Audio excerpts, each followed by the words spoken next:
and thank you for joining. Today, we release the latest data regarding the share of adults in the United States with education and training after high school. And we'll discuss the nation's gains within the past 15 years in helping more individuals earn college degrees and certificates and industry certifications with labor market value. The numbers tell a story of ambition, determination, and resilience. They reflect the efforts of people who pursued education to improve their lives, the dedication of educators and colleges and universities supporting them, and the public policies that made such progress possible. These combined efforts and this movement to increase post-high school attainment has transformed lives, strengthened communities, and created a foundation for the nation to build upon.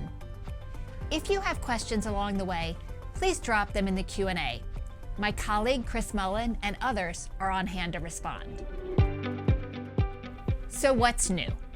In 2023, the most recent year for which data are available, the attainment rate for degrees and other credentials of value beyond high school for adults 25 to 64 reached almost 55%, 54.9% to be exact. More than half of working age adults in the United States have formal education or training after high school. This is significant. When Lumina began work toward the 60% goal in 2008, the national degree attainment rate was 37.9%. Through better measurement, we were later able to count certificates and certifications that deliver significantly better wages than a high school diploma alone. In the 15 years we've collected data, the country has experienced an increase of 17 percentage points. More remarkable is progress among adults 25 to 34. This group has an education attainment rate of nearly 57%. They've embraced higher education despite rising tuition, economic uncertainty, and challenges such as having to work, care for family members, or secure health care, transportation, and housing. Their success highlights the expanding opportunities in post-secondary education and their determination to build better futures for themselves and their families. Over the last year, 42 states and Puerto Rico increased their attainment rates, a sign of continued momentum. In addition, over the last 15 years, all 50 states, the District of Columbia, and Puerto Rico have experienced growing shares of their populations earning degrees and other credentials of value. The District of Columbia in states like Colorado, Massachusetts, Utah, Minnesota, and Connecticut, all now over 60%, set the standard for what can be achieved with strong educational systems and aligned policies. Meanwhile, states facing economic challenges, such as West Virginia, Nevada, and Alabama, have also made progress. Over the past 15 years, 3 states, Utah, Arizona, Indiana, and the District of Columbia, have shown the most significant increases in attainment. However, the standout success story belongs to Puerto Rico, which has seen a remarkable 23.5-point increase in attainment since 2009, making it the largest gain nationally. This success underscores the powerful impact of fair and strategic investments in higher education, especially in racially and ethnically diverse regions. Speaking of which, we can't talk about progress without highlighting advances toward living in a world where we can no longer predict educational outcomes by knowing someone's race, ethnicity, income, or region of the country. Significant disparities remain, but the data show major gains within the past 15 years. Black attainment increased by nearly 10 points, a 37% gain for a group education has served poorly. Hispanic and Latino attainment rose by more than 9 points, a nearly 50% gain, the most of any racial or ethnic group. White attainment is at 52%, indicating a steady improvement. And Asian attainment, the highest of any group, has reached over 67%.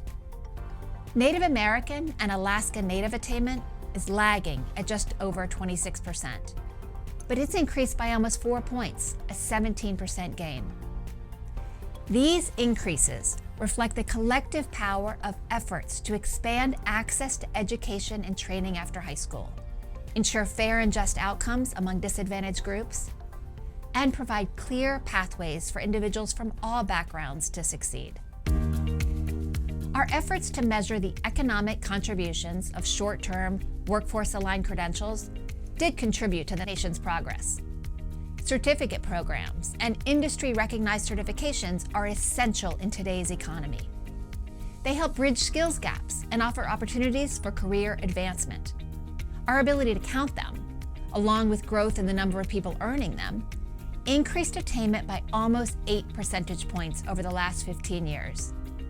Meanwhile, the proportion of working-age adults with at least an associate or bachelor's degree has risen by more than 24% since 2008, delivering a 9-point gain in attainment. Continued movement toward a better educated, better trained country is possible if we address some obvious challenges. Americans are increasingly concerned about college affordability, borrowing to pay for it, and the ability to connect education with good jobs. Declining trust in institutions, including colleges and universities, could also slow the momentum we have worked hard to build. These concerns point to a need for focus and immediate action. To restore confidence in the value of pursuing higher education, we must make college affordable and clarify the path from education to career-relevant skills. In other words, we have to build trust.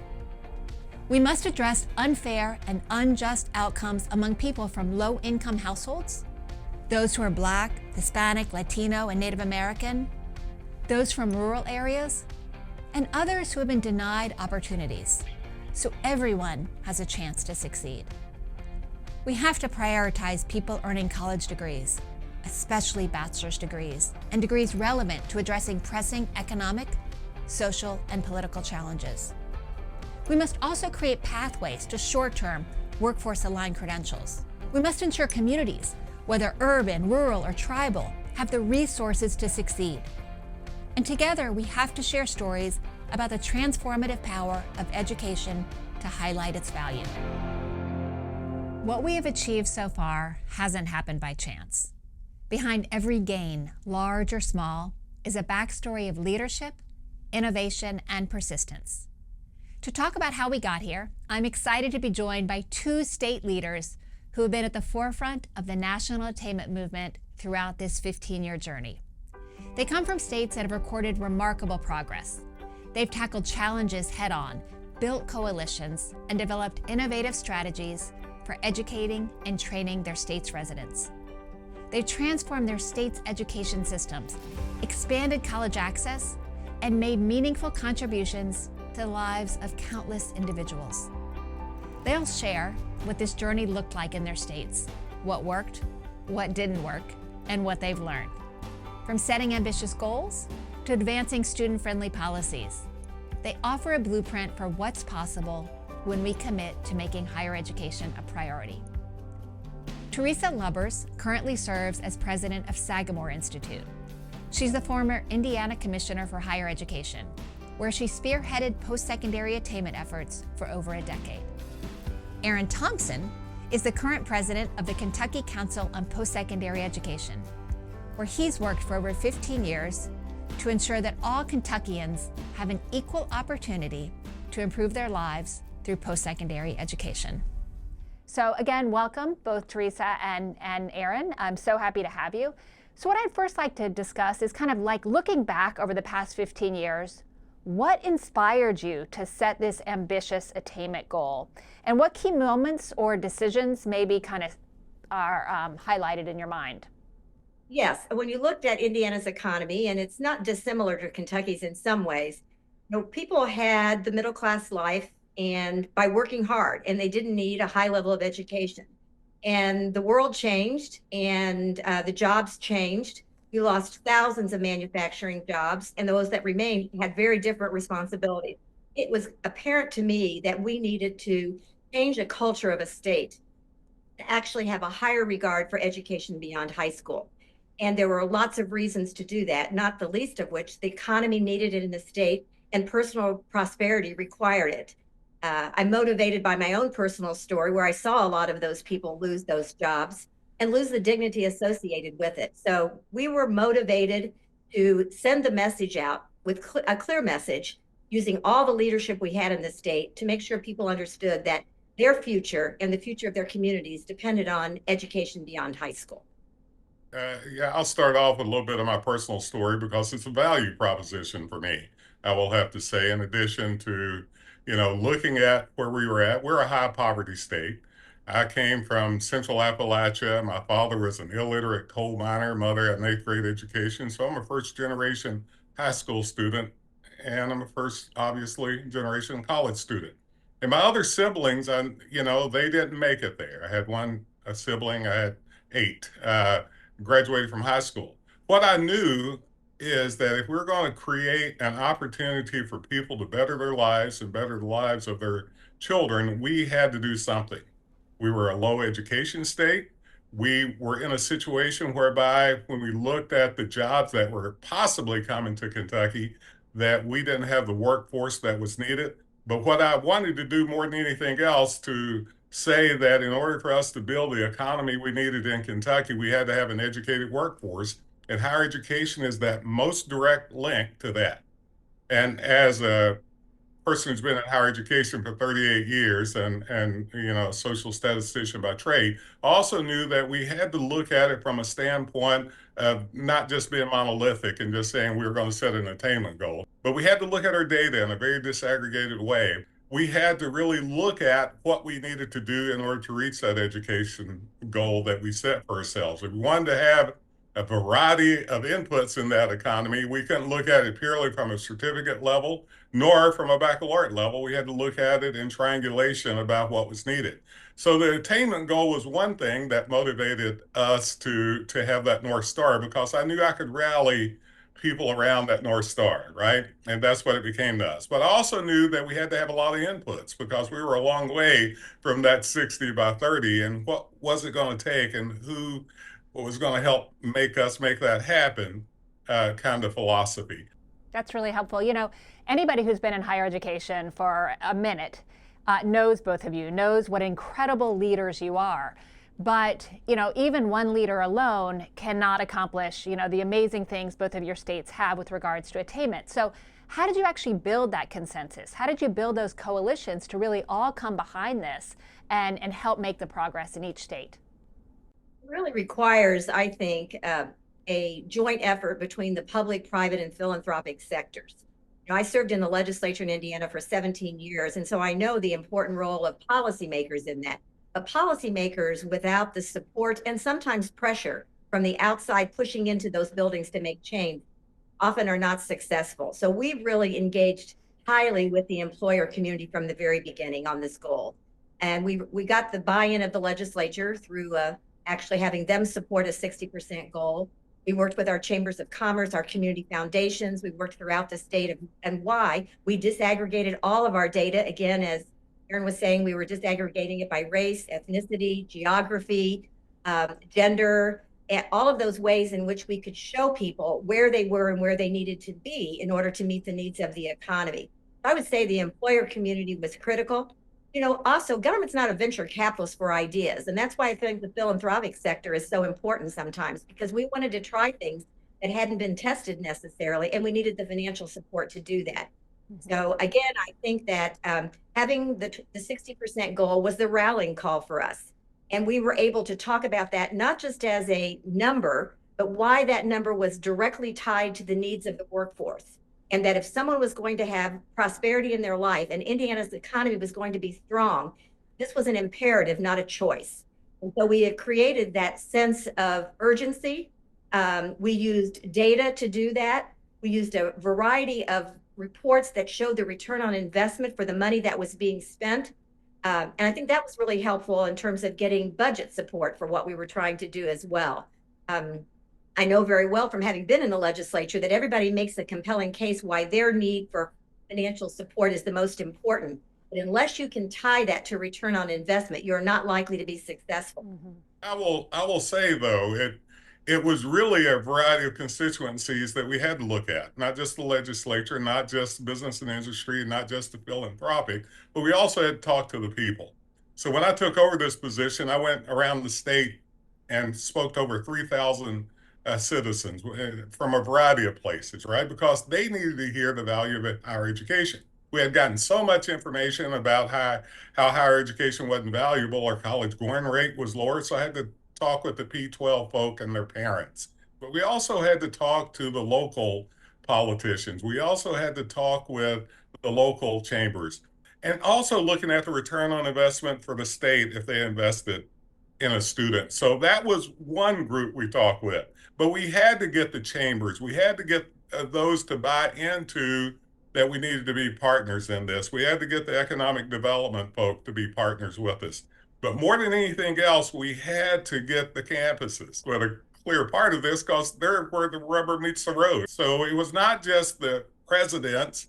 It was not just setting up a performance funding model that actually was going to fund where we needed to go, but it was also getting faculty engaged in building out their curriculum to make sure they're helping all students. It was also getting them engaged in knowing how to do the pedagogy that they needed to do so. So it was really what I call a squeeze effect. It was policy, process here, but it was also from a grassroots level, that implementation process.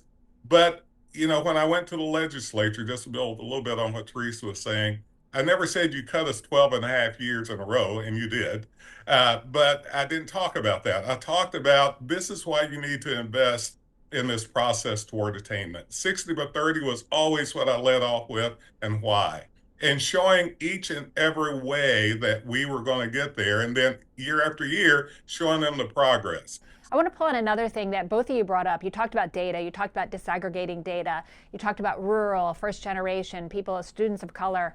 So how did is there something that you really did to help these underserved or underrepresented populations access and succeed in higher education? We made some of these words bad, and I'm sorry we did, because the way we approached uh, looking at our students from whatever they needed, the backgrounds they had, wherever they were from, looking at data that says how successful they've been to go to college. We looked at the economic background they had, where they were located. Those are the diverse ways we looked at it. We looked at first generation. We looked at all kinds of folks.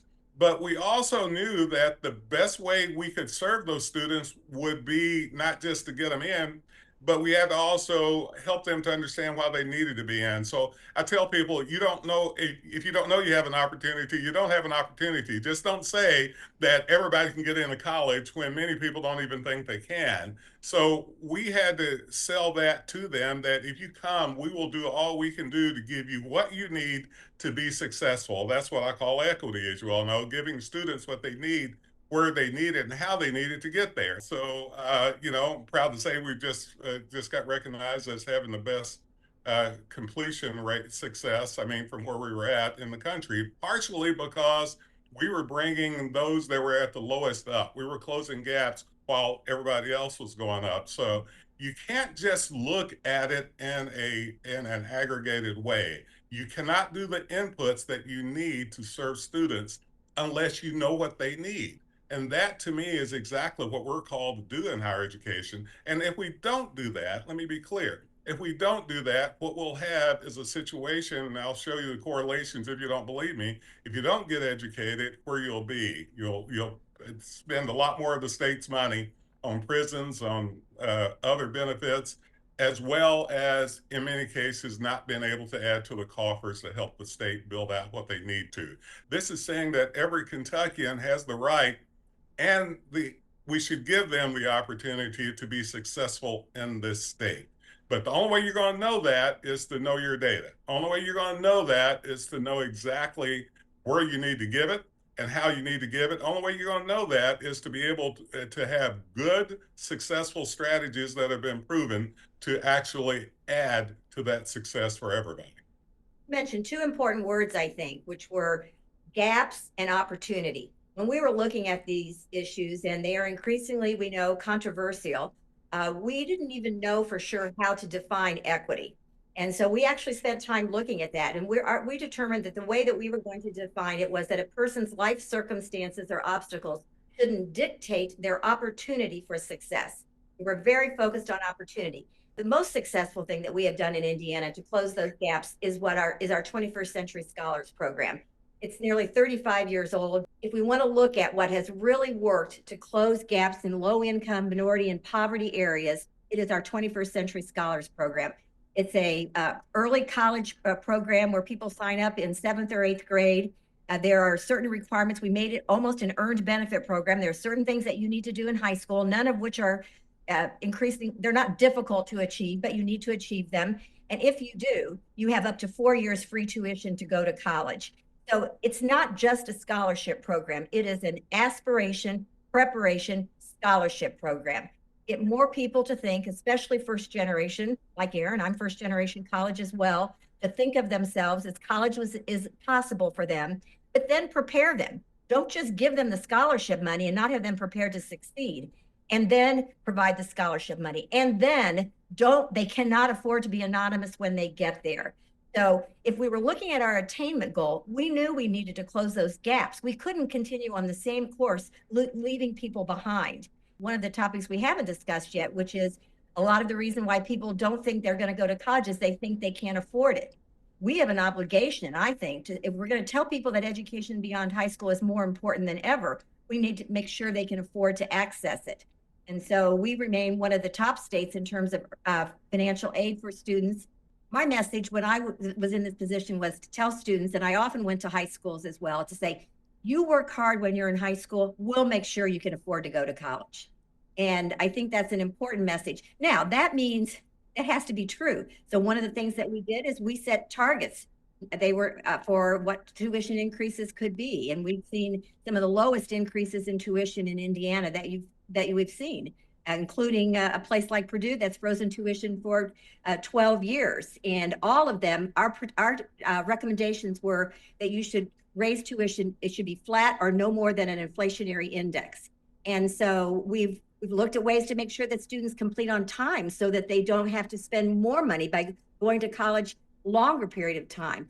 So I think all of these play into the narrative that we provide to families and students to make sure that they can afford. Teresa, you bring up a really important point about cost and affordability, which is, the number one concern and complaint about higher education right now. And Aaron, I know you've thought a lot about this in Kentucky also. Do you want to talk about some things you've done?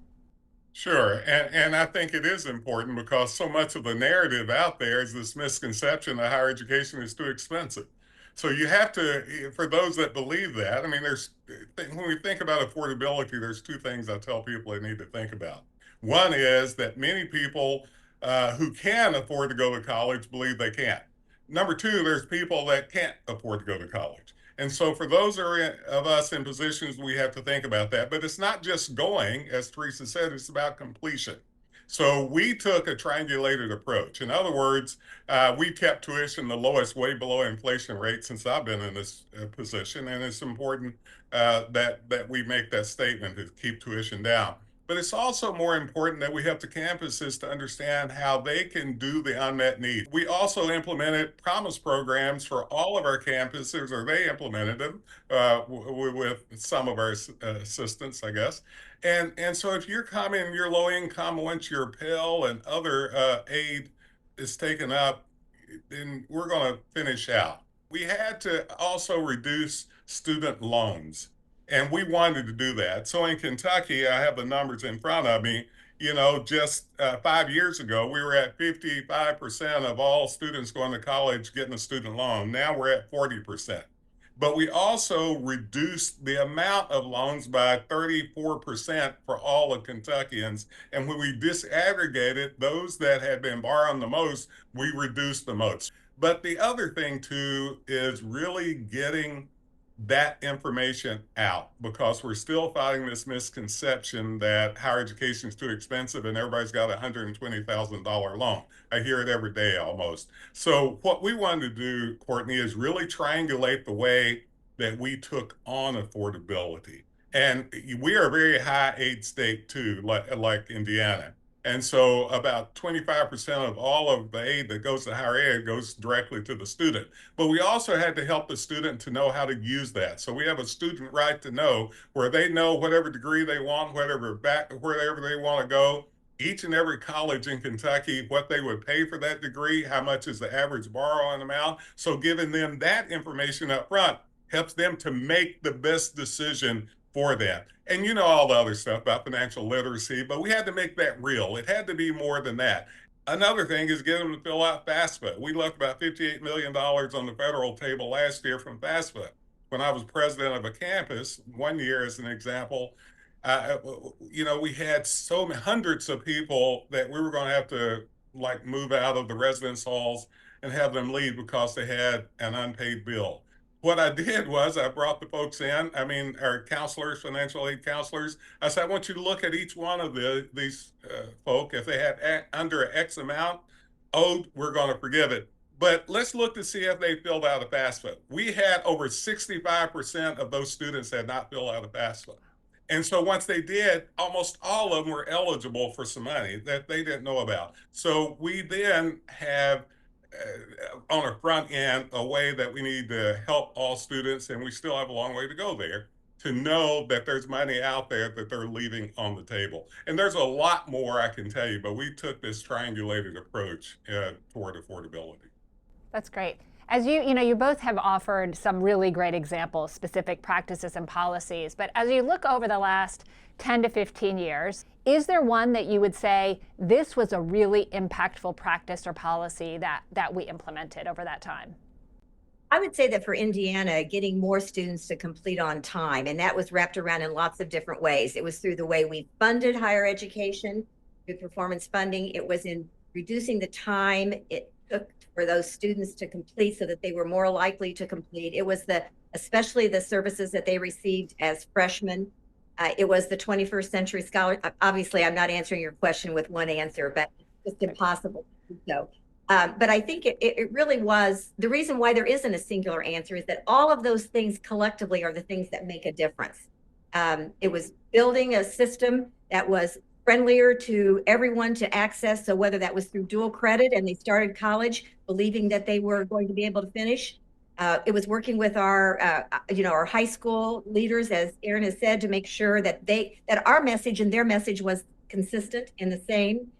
Well, it's a tough question. I'm gonna do like Teresa. I mean, because what I'm going to say is building the partnerships with all of these constituencies we talked about. I mean, I'm going to talk about when we needed more health care, we got 10 million from the legislature, and we went out and built partnerships with 47 healthcare industry folks. They put in 50 million of their own. So building these partnerships to get where we need to go mattered. Building partnerships with faculty and staff to implement these employability outcomes, where we now are able to measure quality in addition to quantity. Being able to build a solid program approval and review process to where we're connecting it with the things that we need to. Having one of the best data systems in the country that allows us to use data is the way I have to go here. It'd be easy for me to say it's our people because that's the truth. But I'm telling you, having this level of enumerated data that we can count on, that we don't have to make assumptions, we can base it on people that we know, whether or not we count a credential and we counted if they make 32,000 and some change. Kentucky is not as expensive as New York. But I mean, so we've been able to do that by having a great data system. It is so important because actually, as a coordinating board, one of the things we do, the things that no one institution could do on its own. Right. And compiling that data and using it to do the ROI. So whether it's college readiness, college completion, dual credit, return on investment, the number of credentials and certificates, all of those things roll up to make the case for what we're doing and what's working. So I agree. I think the development of a data system is critical. I also would say that strategic planning and strategic plans are critical as well. But we have shifted the thinking to a learner-based system of higher education that's future-focused, that's workforce aligned, and then we come up with the strategies that will do that. So I think I'm a big believer in strategic plans for higher education in states. Yeah, so I'm being told we're running out of time, but I have one more question. So as I mentioned, both of your states have made amazing progress over the last 15 years. And I looked at the data that just came out this week about enrollment, and both of your states are up in enrollment, which is also amazing news. So how do you maintain this momentum? How do you think about the future and what else needs to be done to continue to increase progress and attainment? It is building consensus from the public, private, and philanthropic sectors around this vision for having more, in our case, more Hoosiers having education beyond high school. And I think it's associated with economic mobility. Not all credentials or all degrees aren't the same. I don't think that the salary alone can be the measure, because some important jobs don't have the pay that we think they should have. But economic mobility is an important way to measure it. And all degrees and credentials should ensure economic mobility and meet workforce needs. Erin, I was thinking that when I started this job, the idea of talking about workforce and related, especially some institutions, was they were highly skeptical. Yeah, it sure was. But increasingly people would say, I want education for a lot of reasons, but at the very top, I want to get a good job because I got a good education. And so I think thinking about this alignment between learning and working and bringing people together in the public, private, philanthropic sectors around a big goal, of which I'm very grateful to Lumina for helping us do that with the 60% goal. It is about partnerships. It is about collaboration. It is about strategy. But I'm going to say that we need to think now more. And I believe in building on whatever base that we have, and then looking at how we go even farther, how we even close more gaps, how we do all of those things. But we're going to have to start talking about this wealth differential. We just have to. We have to talk about, it's not just getting a job, but how do we help citizen students, no matter what age they are, understand how they can go then take that job, get good employment, but then know how to start building wealth. Because a part of what we know is that sets up a great future is that people know how to build out their future with their kids with accessible income that would allow that to happen, even in a more complete sense. I wish we had more time, because I'd love to talk more about this. But our next agenda, our next conversation should be about setting a way that we can start help closing wealth gaps, how we can help people to know exactly how they can use this workforce credential, whether it's a baccalaureate, master's, professional degree, or a workforce credential, how they can build on that to go ahead and be able to supply some even intergenerational wealth in the future. So that would be the other thing I would offer as a direction that I hope we all can work on with this next build out. I would also say that if we don't remain very intentional about this, the risk is that we drive income disparity, social stratification, and polarization in this country even more. Education has many values that are important to us. And I think more now than ever, we need to be strategically focused on the value of higher education and the ways that we can make sure that everyone in our state have the opportunity to take advantage of that education. And amen to that. Well, thanks to both of you, because the nation would not have achieved the attainment that we have without your leadership in Indiana, Kentucky, and nationally. Let's all continue to work together to sustain this momentum and rebuild trust by ensuring that education enables every adult in our nation to secure meaningful employment, lead healthy lives, engage in their communities, and contribute to a thriving and dynamic American society. As a reminder, all recent data, as well as historical data spanning the last 15 years, are accessible via the Stronger Nation online tool. I encourage everyone to explore the resource and use it. Thank you all for your time today and for your commitment to this shared mission. As we forge ahead, your collaboration is vital. Please join us on March 4th for an important announcement as we take the next step in our journey together. Thank you.